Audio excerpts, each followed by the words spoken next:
Hello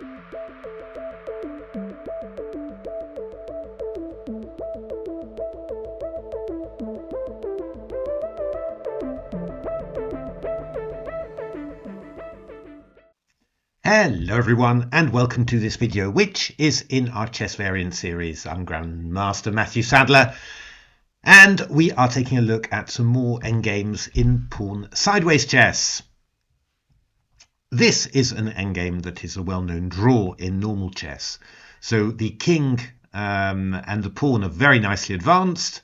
You just need to get the king out of the way and then the pawn would queen, but the rook covers the open file, and the king on e7 stops white from doing anything, basically. The key point is if white could go rook f8 to g8 quickly, then that would work, but he just can't manage that. If he goes rook a2, the black king comes to f7, and you just never get free. However, in pawn sideways chess, there's just a rather good move in this position. What is it? Well, I'm sure you can guess. The move is g7. So in one fell swoop, you manage to get your pawn off the side, and if you know your classics, you'll know that this is the so-called Lucena position. There's a few ways of winning it, but building the bridge is the famous one. You play the rook to e4, and then you just start bringing your king back. Obviously, the reason that you checked the king away from the pawn was that you can then meet rook g2 with rook g4, and well, after the exchange of rooks, then the pawn will queen.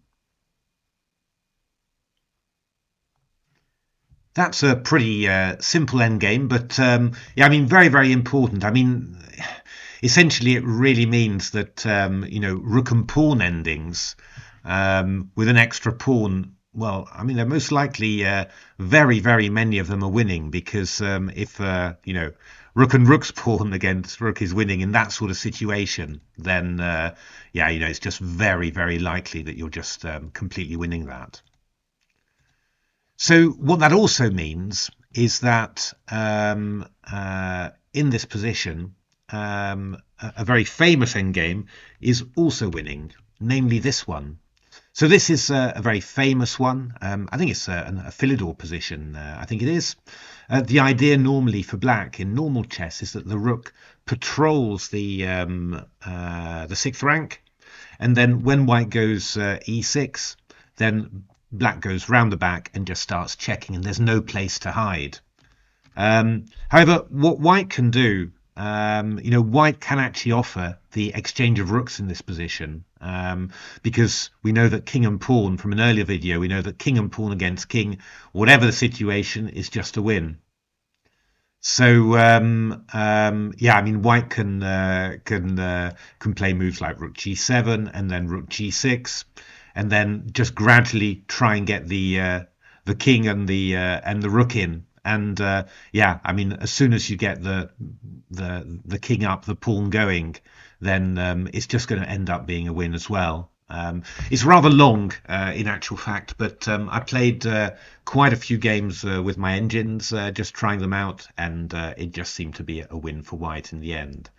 So that's also, you know, quite fundamental somehow, that you know, so many of these rook and pawn against rook positions are winning, because so many of the king and pawn against king positions are winning. That's a really fundamental change in these pawn sideways chess stuff.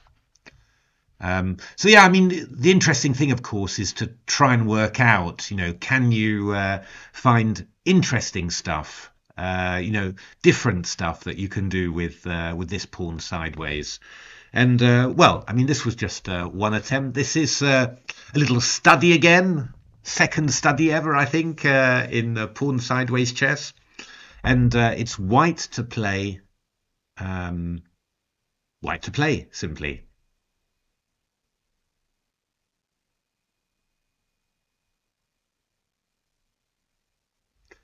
So yeah, I mean, that pawn is in danger. If this was a normal chess game, of course, white could just resign, Black just wins the pawn, and the pawn goes through. But yeah, there's a very important property of the pawn, namely that it can really just keep on running away for a very long distance. And well, this is what we do. The pawn goes here. The pawn goes here. The pawn goes here. The pawn goes here. The pawn goes here. The pawn goes here. And you sort of think, ah, the pawn's been caught.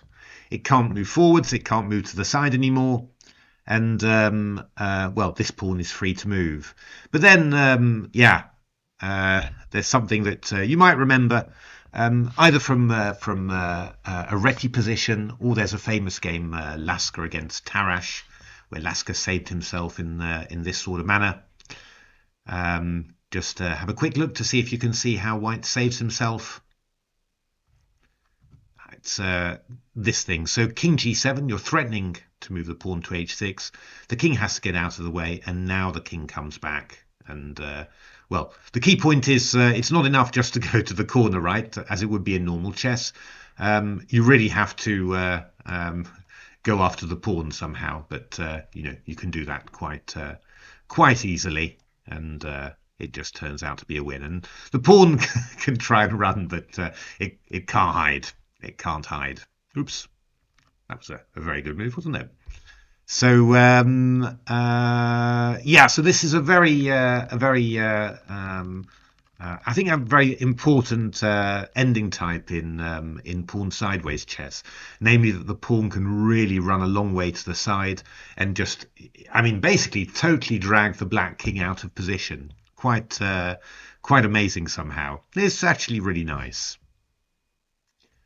This is a funny little position in that it's drawn in both normal chess and pawn sideways chess, only just a little bit differently. Obviously, this is stalemate in normal chess, so you just play f5 or f6 as black, and the game would be agreed drawn.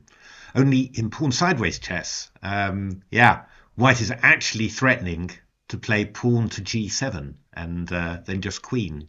So what does black need to do in this position?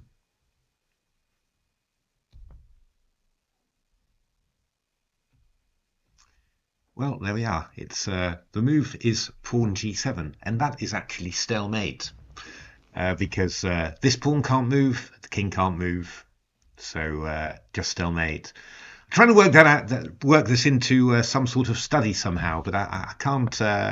I haven't been able to make anything you know, particularly convincing yet. But I live in hope.